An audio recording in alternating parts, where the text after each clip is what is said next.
Perdona a tu pueblo, Señor. Perdona a tu pueblo, Señor. Perdona a tu pueblo, Señor. En el Evangelio de Lucas, capítulo 23, versículo 34, leemos: Padre, perdónanos, porque no saben lo que hacen. Es la primera de las 7 frases o palabras que Jesús pronuncia desde la cruz en el momento que estaba siendo crucificado. Desde la cruz, Jesús miró a una muchedumbre que profería blasfemias en contra de él. Vio también a las autoridades religiosas de Jerusalén que estaban agitando al pueblo en contra de él. Miró a los soldados, como dice Juan 19, que se repartían sus vestiduras y las echaban al azar. Miró a los ladrones, uno a la derecha y otro a la izquierda, que también lo insultaban, que también le reclamaban que no hiciesen nada por salvarlos. Y Jesús allí, ante este escenario, ¿qué hizo? Maldijo. ¿Qué dijo? Profirió alguna palabra agresiva, adolorida en contra de ellos, los descalificó, deseó alguna desgracia en especial contra sus verdugos. No.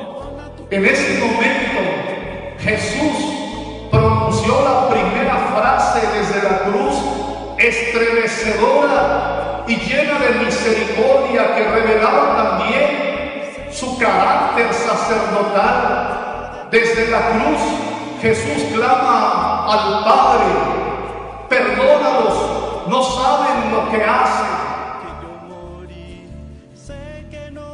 Pero pongámonos a pensar, ¿por qué Jesús pidió el perdón para sus agresores, para sus verdugos? Uno, precisamente porque esa era la razón por la cual Jesús subió a la cruz, para el perdón de los pecados, para reconciliar al mundo con Dios y al mundo entre sí, para proclamar la misericordia de Dios que alcanzaba los corazones de todos los seres humanos, empezando por los pecadores. 2, porque con estas palabras también el autor sagrado quería hacernos notar que se cumplía la profecía de Isaías 53:12. Tomó sobre sí nuestros pecados y pidió, intercedió por sus agresores. Tercero, porque justo en ese momento, cuando Jesús estaba por consumar su vida, fue consecuente, coherente hasta el final. Él,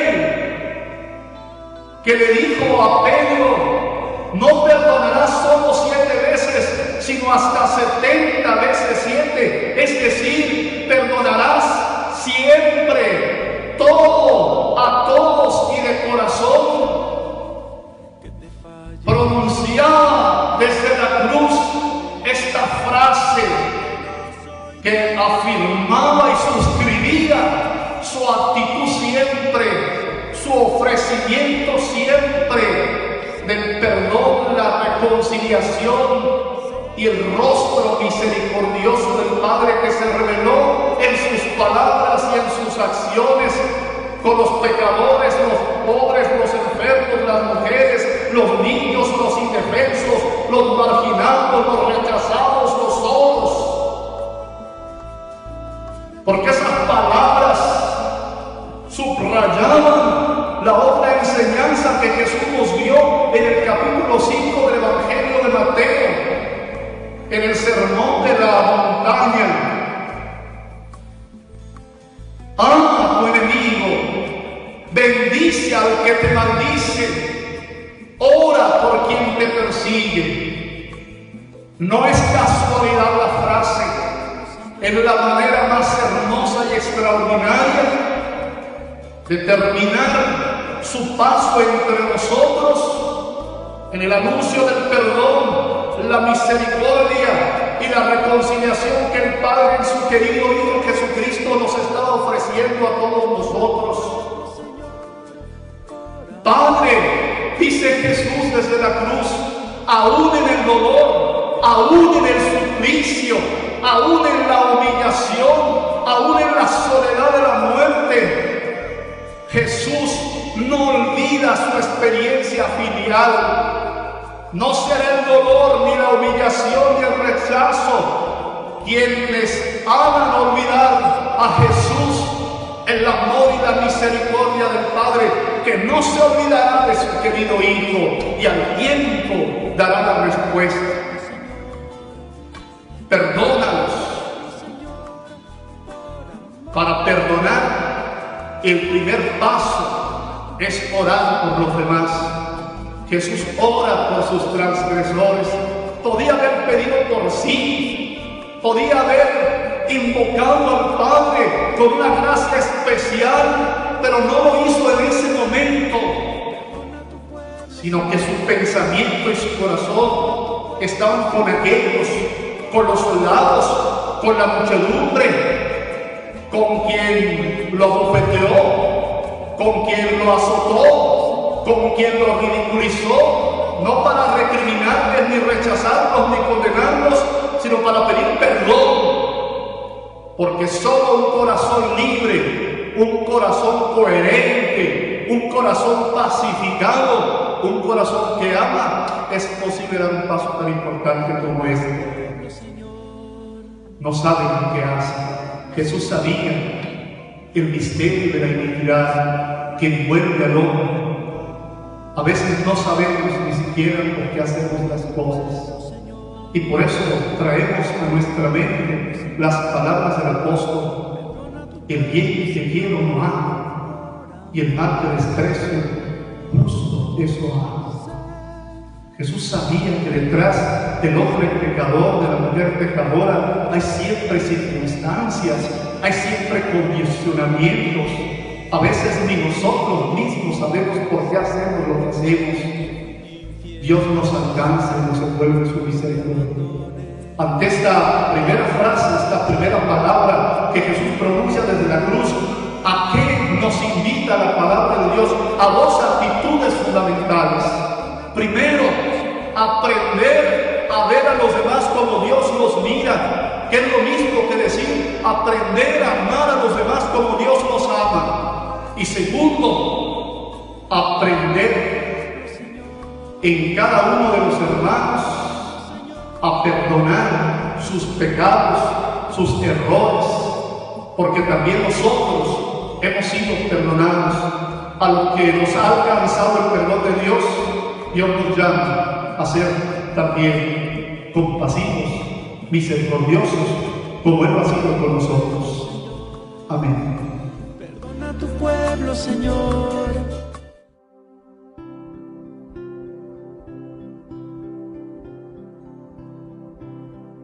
Segunda palabra de Jesús en la cruz. Yo te aseguro, hoy estarás conmigo en el paraíso.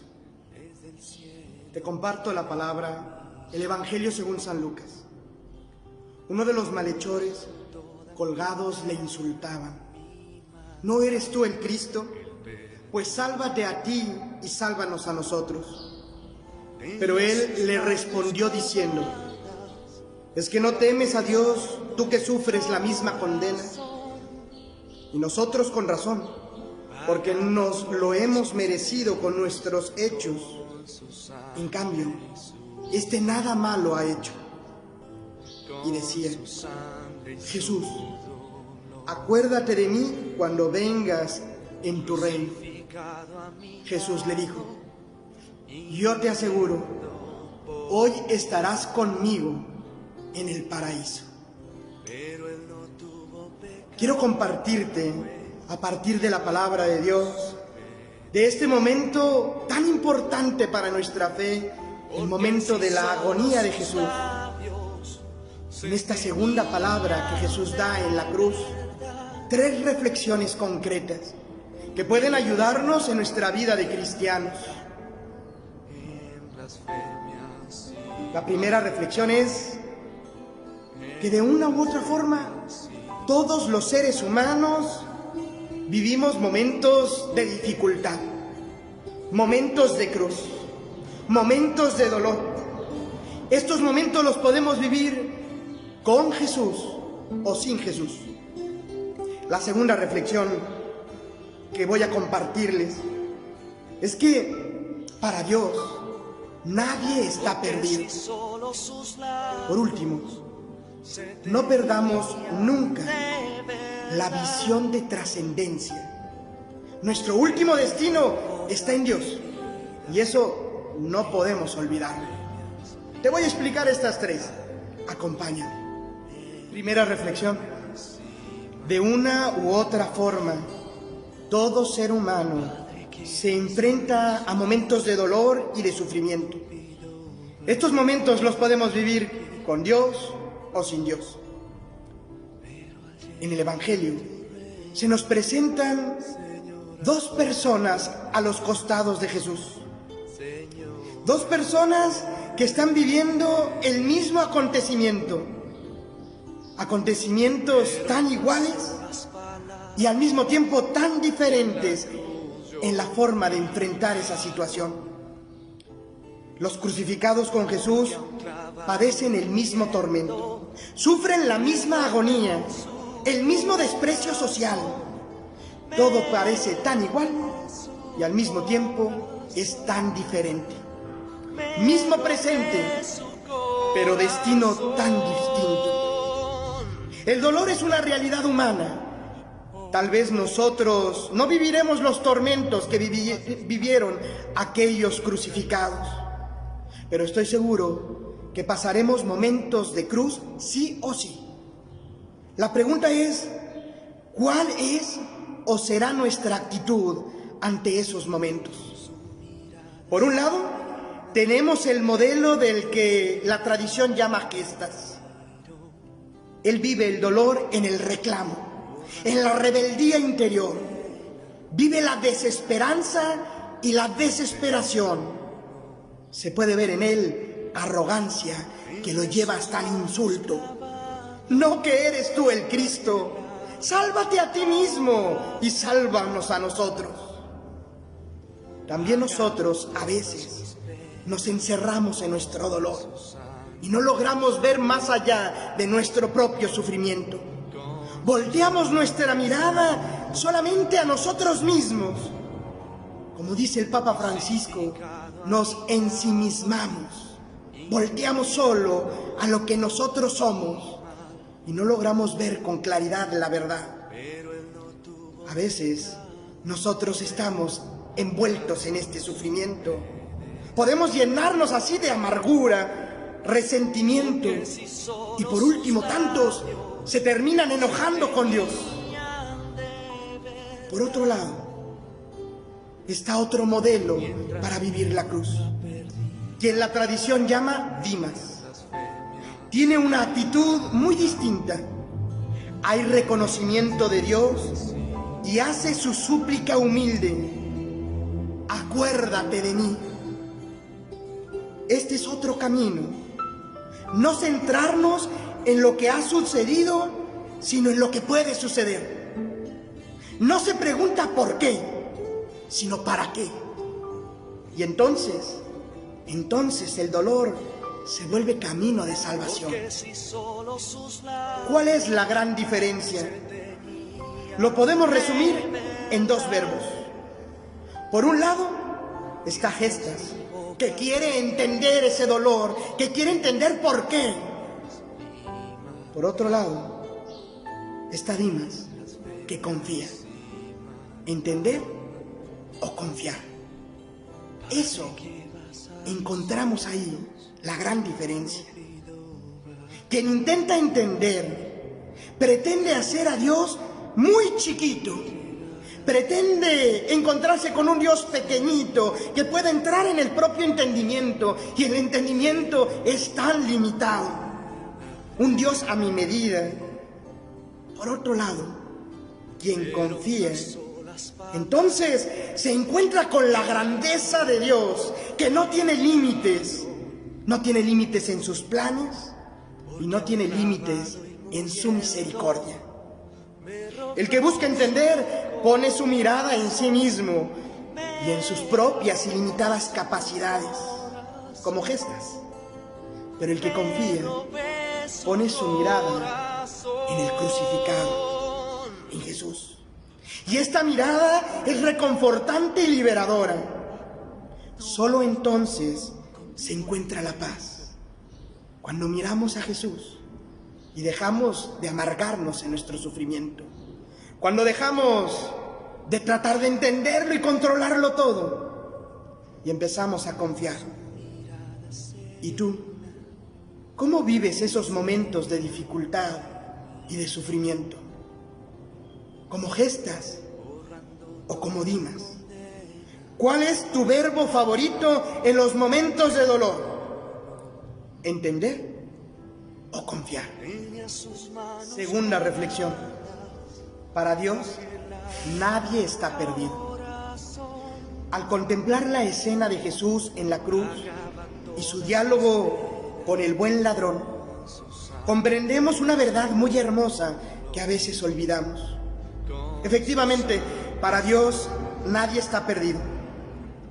Dimas era tan ladrón como Gestas. Tenían ambos un pasado oscuro, por lo que sabemos. Pero el destino de ambos es tan diferente. ¿Cuántas personas habrán pedido a aquel ladrón que cambiara? ¿Cuántos tal vez miembros de su propia familia o de sus amigos se sintieron avergonzados por él? ¿Cuántos rechazaron a aquel hombre y sus decisiones, juzgándolo y condenándolo definitivamente? ¿Cuántos dolores de cabeza habrá sufrido su propia madre? Muchos seguramente padecieron las acciones de Dimas. Nosotros también a veces podemos pensar que todo está perdido, que ese pecado que me domina es más fuerte que yo mismo y no puedo cambiar, así soy. También al ver a los demás, somos muy prontos para condenar y decir, creer en ti. Que puede ser que tú hayas perdido la esperanza en tus obras, en tu capacidad de cambiar. Que hayas perdido la esperanza en tu hijo, en tu esposo, en tu esposa. Que hayas perdido la esperanza en los demás. Tú puedes perder la esperanza, pero Dios sigue esperando en ti. Él cree en ti, aunque tú a veces dejes de creer en Él. A veces creemos que todo está perdido. Vemos, sin embargo, como en el último momento, Dimas tiene un momento hermosísimo de encuentro con Jesús, que cambia por completo su destino. Hoy mismo estarás conmigo en el paraíso. Aquí hay un llamado de esperanza. Dios tiene sus tiempos y siempre está llamándonos con misericordia. Siempre. Por difícil que parezca el cambio, Dios está ahí, llamándote a cambiar. Dios siempre tiene más paciencia que nosotros mismos. Espera con divina diligencia y toca a la puerta de nuestra alma y no se cansa de tocar. Por eso, hermano, Él espera y sigue esperando en ti. Tú no estás perdido. Y ninguno de los que tú conoces, por difícil que sean los momentos que hayan vivido o el pecado en el que hayan caído, si tienen vida, Dios tiene una respuesta para ellos. Nadie está perdido para Dios. Y tercera reflexión. No perdamos nunca la visión de trascendencia de la vida. Nuestro destino último está en Dios. Creo que uno de los grandes problemas del hombre contemporáneo, una de las grandes crisis de nuestro tiempo, es la falta de vivir con dimensión de trascendencia. Y Jesús ahí en la cruz nos lo deja muy en claro. Hoy mismo estarás conmigo en el paraíso. Antaño, nuestras abuelas, nuestros abuelos, la gente mayor, ponía siempre su confianza en Dios y sabía que al final del camino el destino está encontrarse con Él. Pero ahora nos aferramos tanto a lo temporal, nos aferramos tanto a nuestro trabajo, nos aferramos tanto a nuestras cosas. Tal vez porque hemos olvidado que todo es temporal, menos el amor de Dios, ese es permanente.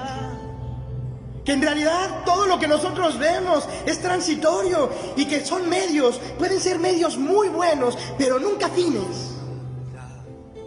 El fin del corazón del ser humano, el fin de nuestra existencia, el fin último de nuestra vida, está en la casa del Padre. Y eso no es algo para el cual debemos de estar tristes, no, es una gran noticia. A veces me cuestiona cuando alguien muere y muere en paz. Hay gente que dice, pobrecito, pobrecito. Pero si está siendo llamado a la casa del Padre, si tuvo una vida recta, si creyó con fe firme, se le ha prometido salvación. ¿Cómo pobrecito aquel que puede encontrarse con el amor de los amores? ¿Cómo pobrecito aquel que puede conocer la verdad cara a cara y contemplar al Señor de la historia? No es pobrecito, es bendecido. Pobrecito nosotros cuando olvidamos cuál es nuestra meta. Pobrecito cuando queremos llenar nuestro corazón de estas cosas que tan fácil se acaban. Pobrecito de nosotros cuando tenemos la mente embotada en las cosas terrenales y nos hemos olvidado de las celestiales. Pobrecito de ti, pobrecito de mí, si nos hemos olvidado de que hemos sido creados por Dios y para Dios. Esta es nuestra última y tercera enseñanza. Cuando Jesús dice, hoy mismo estarás conmigo en el paraíso, también te lo dice a ti. Tal vez no sea hoy, tal vez no sea mañana, tal vez falten 20, 30, quién sabe cuándo. Pero nuestra vida es una oportunidad única para prepararnos con ese encuentro maravilloso. Aquel que te está esperando con los brazos abiertos y que para ello te ha enseñado un camino concreto. No te distraigas con veredas que nada llenan el corazón. Yo soy el camino, la verdad y la vida, dice Jesús. Él es el camino. ¿El camino a dónde? A la casa del Padre. Vive tu vida intensamente. Mañana despiértate porque es bendición de Dios, pero acordándote de que estás en peregrinación. La vida es peregrinación. Solo un loco sale a peregrinar sin saber cuál es la meta. Y creo que hay muchos locos que estamos en esta peregrinación y nos olvidamos cuál es la meta. Hermano, hermana, no pierdas de vista nunca el destino último de tu vida. Y vive cada día como bendición, sabiendo que estamos en camino. Somos caminantes, somos peregrinos. Y ojalá que por nuestras obras y por nuestra fe, un día el Señor nos diga en el fondo del alma, hoy mismo estarás conmigo en el paraíso. Qué bendición escuchar esa voz. Y ojalá que todos un día la escuchemos. Hoy mismo estarás conmigo en el paraíso.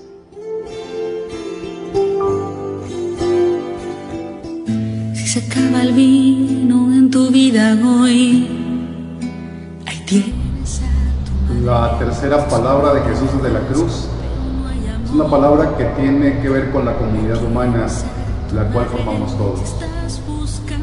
Tiene calidad y compasión. Es una palabra con mucho amor humano. Mujer, ahí tienes a tu hijo. Hijo, ahí está tu madre. Me puedo imaginar que fue el amor de madre que llevó a María a la cruz ese viernes. ¿Dónde más podría estar ella?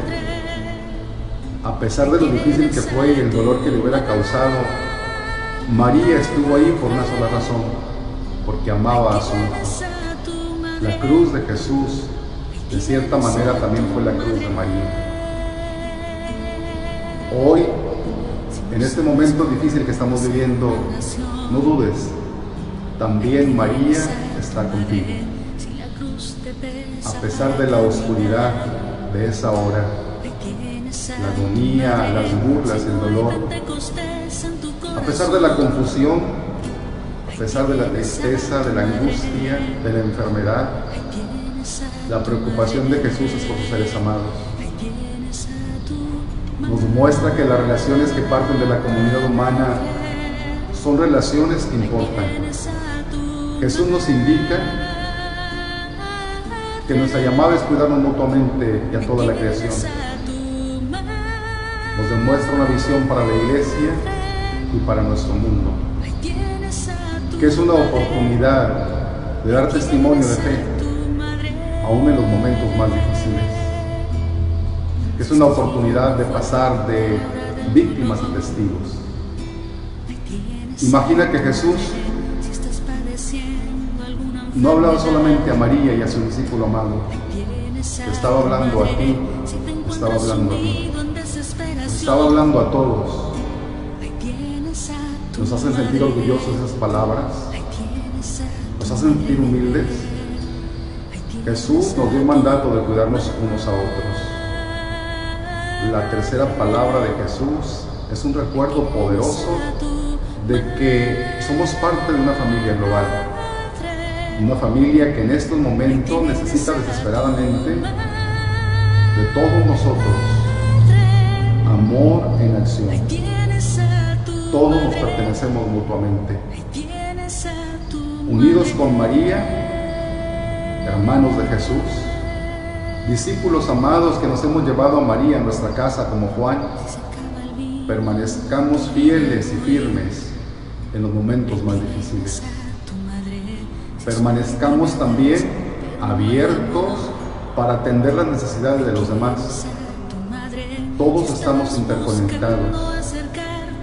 Si hay muros y divisiones como la pobreza, el racismo y otros asuntos, deben de ser desmantelados para no deshonrar nuestra tierra, nuestra internacionalidad, nuestra interculturalidad. Son obra de Dios y es el antídoto de la paz. Respondamos pues como discípulos amados, con firmeza y esperanza, con fe y con amor de unos con otros. No te sientas solo, no te sientas sola. A Jesús le interesa tu vida. María te acompaña. María intercede por nuestra humanidad. Eres nuestra madre. Eres el regalo más precioso que Jesús nos ha dado en el momento del dolor. Discípulo amado, con María en nuestra casa.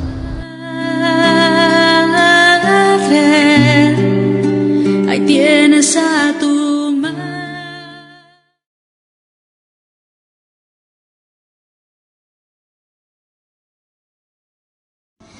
Muy buenas tardes, amados hermanos en la fe.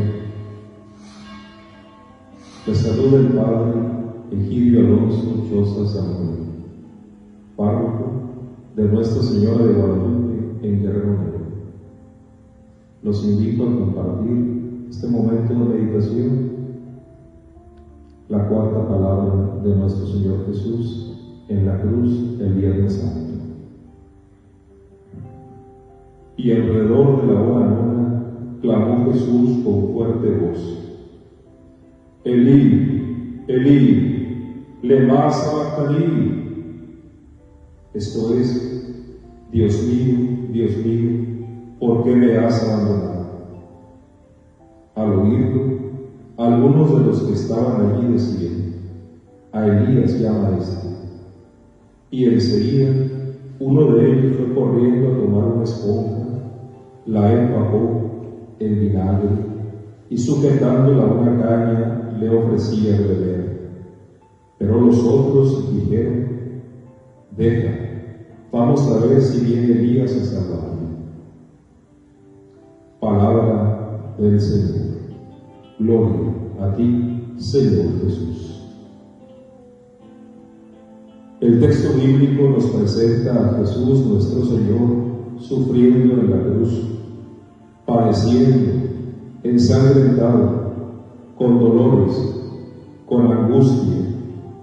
Nos revela su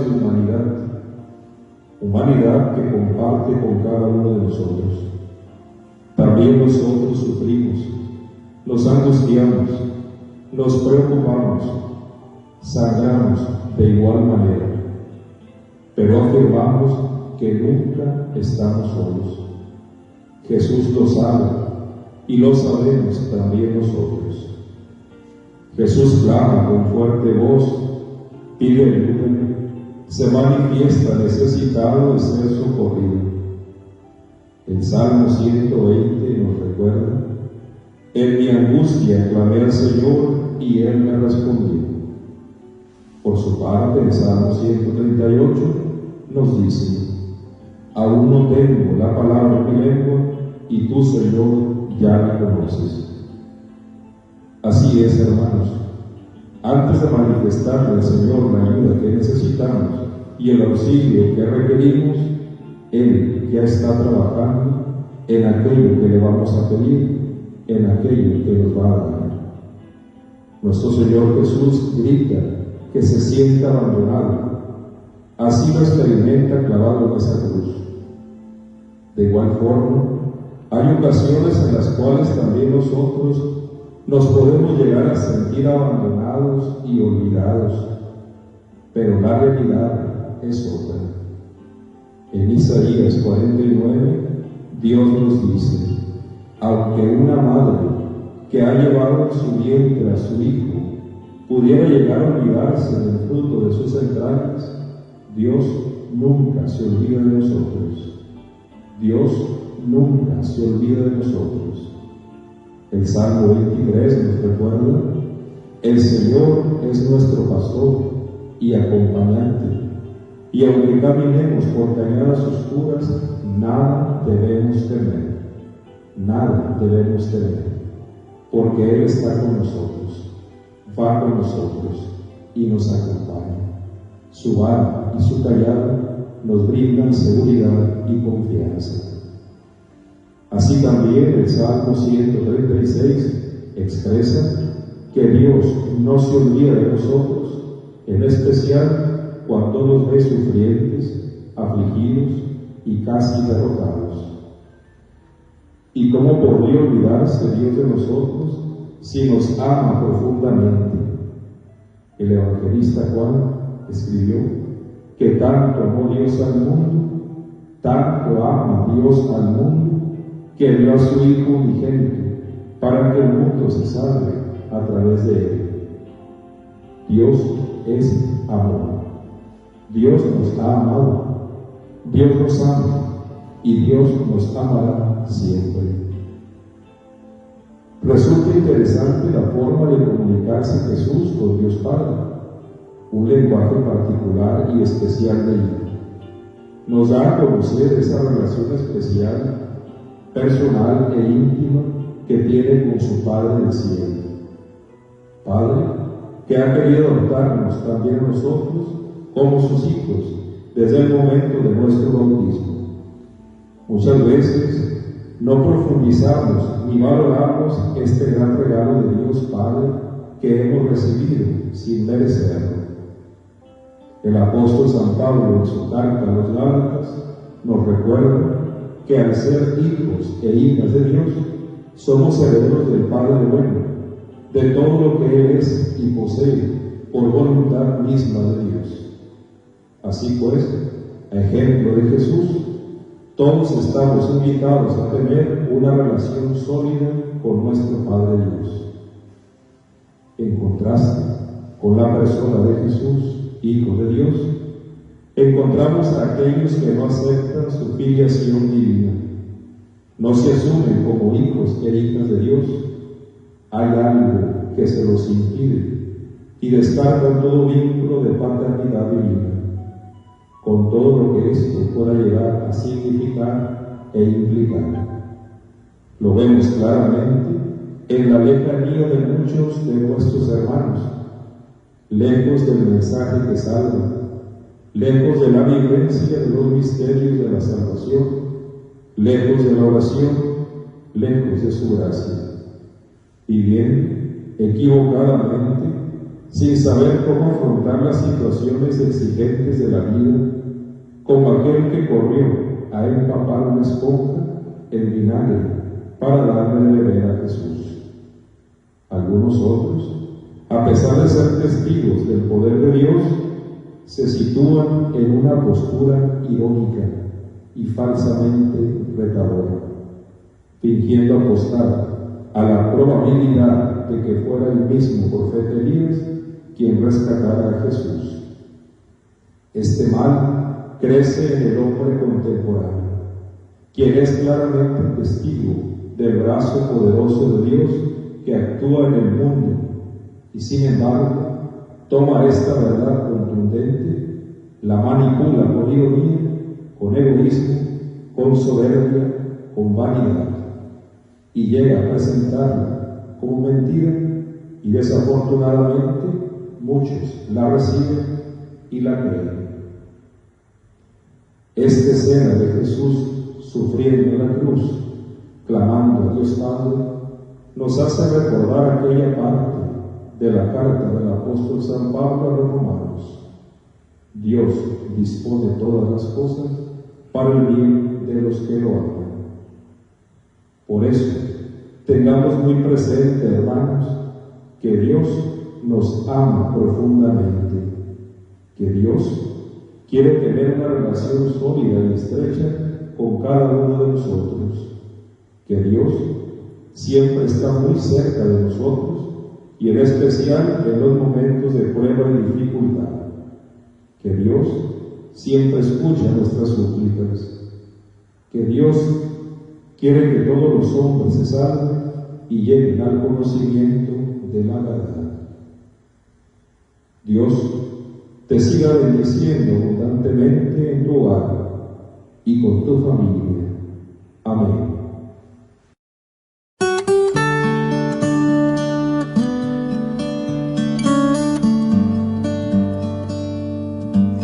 Del Evangelio de San Juan. Después de eso, como Jesús sabía que ya todo se había cumplido, y para que se cumpliera la Escritura, dijo: «Tengo sed».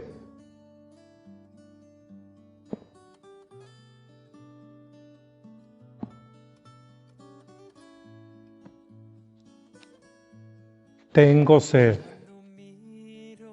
Estas palabras de nuestro Señor Jesucristo están pronunciadas experimentando intenso sufrimiento y llenas de sentido, por lo menos a dos niveles. Primero, estas palabras de Jesús son captadas por los presentes de tal manera que, empapando en vinagre una esponja, la fijan en una caña y la acercan a su boca, y Jesús acepta el vinagre que aquellos hombres de corazón duro le ofrecen.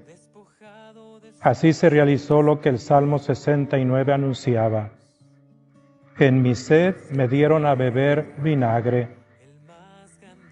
que por cierto acrecienta aún más la sed. Segundo, Jesús sabe que las Escrituras, las profecías mesiánicas, los designios divinos de salvación se han cumplido. Y dice: «Tengo sed». Ya en otra ocasión Jesús se había declarado sediento cuando dijo a la mujer samaritana: «Dame de beber». Jesús tenía sed y por eso pidió agua.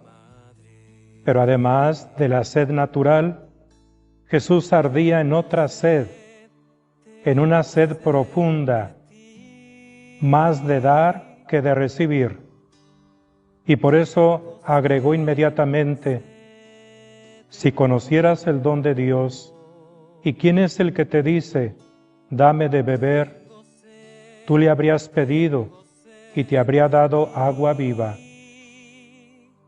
Y al final del diálogo, Jesús consigue que aquella mujer le pida: Señor, dame de esa agua, para no tener sed, ni venir aquí a sacarla. Aquí también, en la cruz, Él sabe, con su ciencia sobrenatural, que su misión está cumplida, la obra del Padre realizada, la salvación conquistada.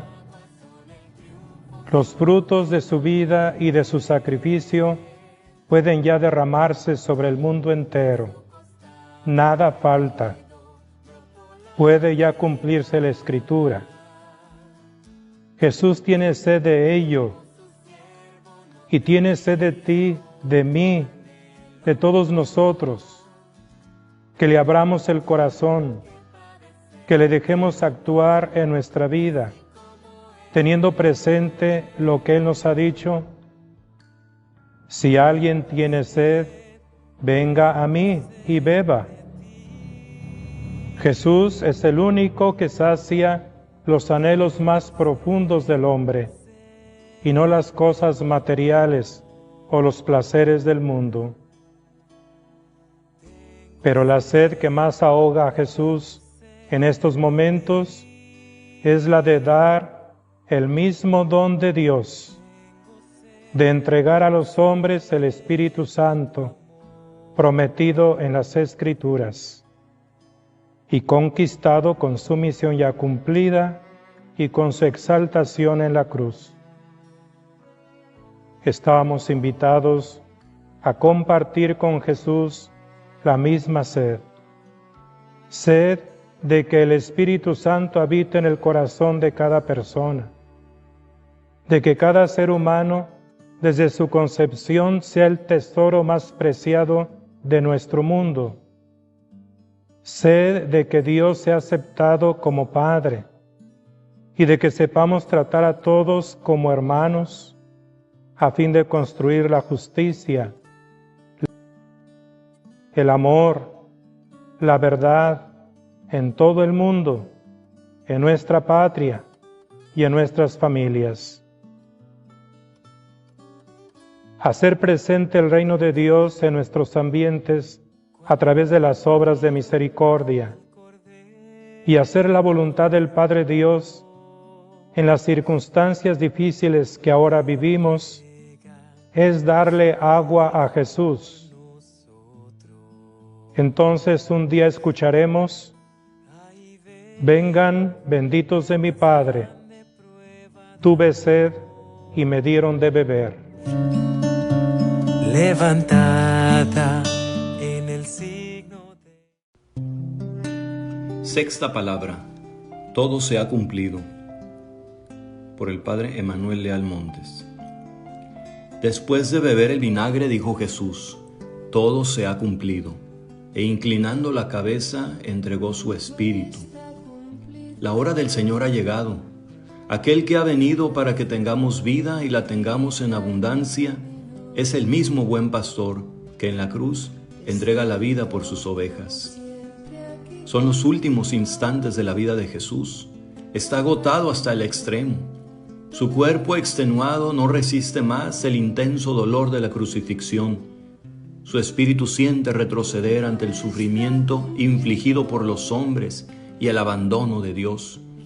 De improviso, su vida entera yace colgada de un vulgar madero.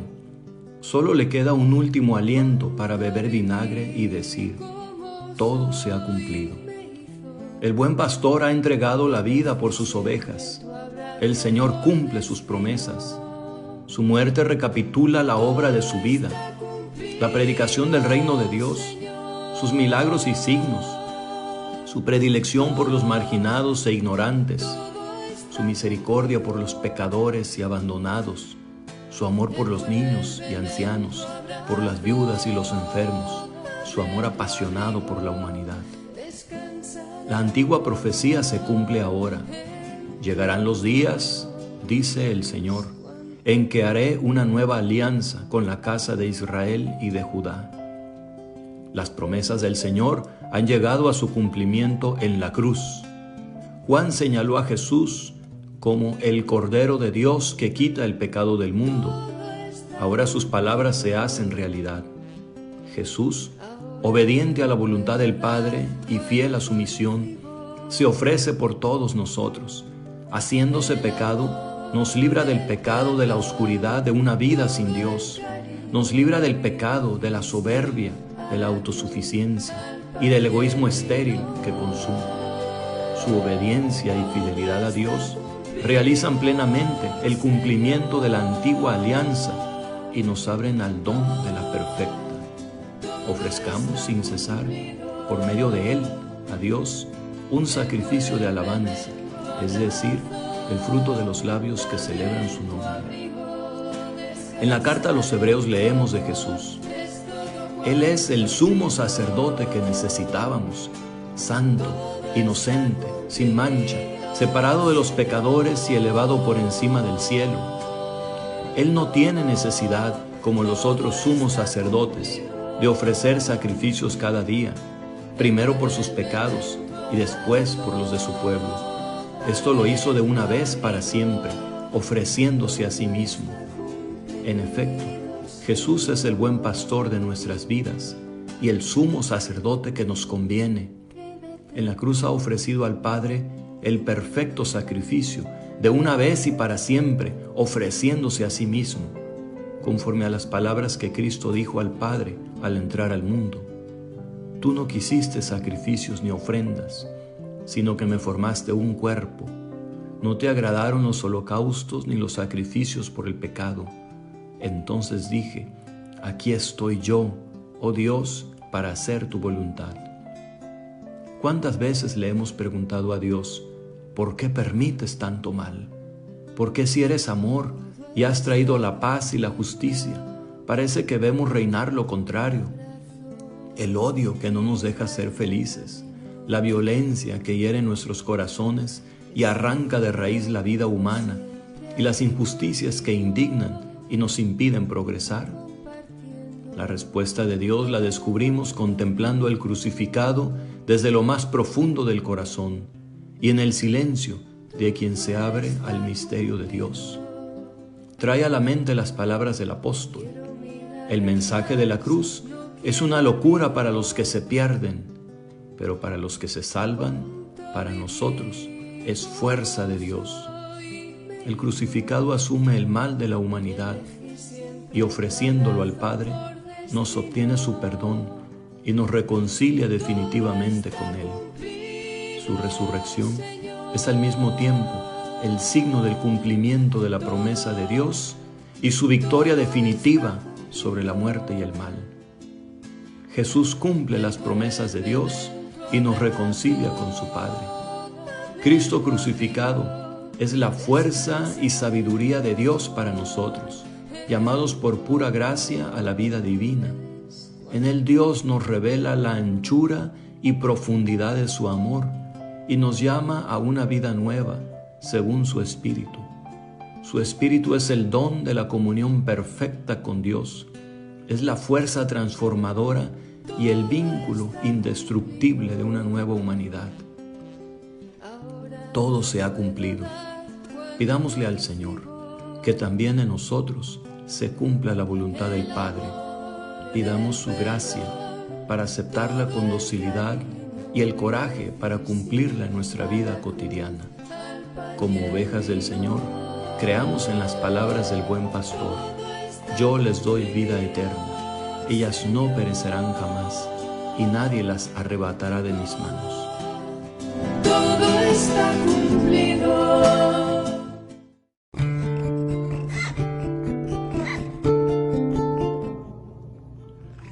Séptima palabra. Padre, en tus manos encomiendo mi espíritu. El Evangelio de San Lucas nos narra estas palabras de Jesús. Era casi el mediodía, cuando las tinieblas cubrieron la faz de la tierra, desde las 12 del día hasta las 3 de la tarde. El velo del templo se rasgó a la mitad, y Jesús, clamando con voz potente, dijo: Padre, en tus manos encomiendo mi espíritu. Y dicho esto, expiró. Palabra del Señor. Qué hermosa forma de morir. Qué gran enseñanza, hermanos y hermanas, para el hombre de todos los tiempos y también para el hombre de hoy. Porque todos le tenemos miedo a la muerte. La muerte para nosotros es como un misterio, un enigma, algo incomprensible. Es como perderlo todo, como disolvernos en el vacío, entrar en una noche sin fin. En cambio, para Jesús, la muerte es un encuentro amoroso con ese Padre que nos ama, en el que podemos abandonarnos con plena confianza. Así lo hizo Jesús. Seguramente Jesús estaba citando el Salmo 31 que dice: en tus manos encomiendo mi espíritu. Pero él añadió la palabra Padre. Él quiso que su última palabra fuera la más dulce, la más querida de su corazón. Padre, Abba, Papito. Porque Jesús murió como vivió, en una plena comunión con su Padre Dios. Toda la vida de Jesús fue un diálogo con su Padre Dios. Desde que era niño, de 12 años, nos cuenta el Evangelio, que allá en el templo de Jerusalén le dijo a José y a María, sus padres: ¿por qué me andaban buscando? ¿No sabían que yo debo de ocuparme de las cosas de mi Padre? Y más adelante dirá: Padre, yo te alabo, Señor del cielo y de la tierra, porque has ocultado estas cosas a los sabios y entendidos y se las has revelado a la gente sencilla.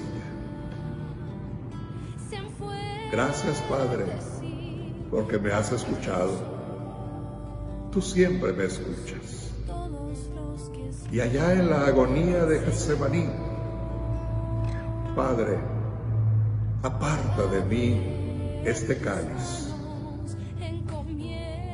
Y ahora en la cruz, en el supremo momento de la muerte, Jesús se abandona en las manos amorosas de su Padre. Padre, en tus manos encomiendo mi espíritu.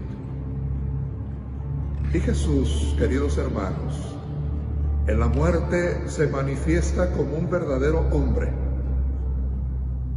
Recordemos las palabras del Concilio Vaticano II sobre Jesús, que nos dice: trabajó con manos de hombre, pensó con inteligencia de hombre, obró con voluntad de hombre, amó con corazón de hombre. Y podemos añadir, murió con una muerte de hombre. La muerte para Jesús es el abandono en las manos amorosas de su Padre Dios. Y es una gran enseñanza para nosotros, para que cuando llegue el momento de nuestra muerte, también nosotros podamos decir, como Jesús: Padre, en tus manos encomiendo mi espíritu. Cuando con dolor nos llega la muerte de un ser querido, Padre, en tus manos encomiendo su espíritu. Así murió Jesús. Y dicen que esta es la última palabra, pero no es verdad. La última palabra la tiene Dios, que no puede soportar la muerte injusta de su Hijo. No puede soportar que el mal trunque la vida de Jesús, su Hijo amado. Que el mal venza sobre el bien. Dios no está pintado. Y la última palabra la tiene Dios, que resucitará a Jesús de entre los muertos. Por eso, hermanos y hermanas, la última palabra es esta: yo soy el que vive. Estuve muerto, pero ahora estoy vivo. Gloria al Padre, y al Hijo, y al Espíritu Santo, como era en el principio, ahora y siempre, por los siglos de los siglos. Amén. Padre, en tus manos encomiendo mi espíritu, pero yo confío en ti, Señor, y te digo: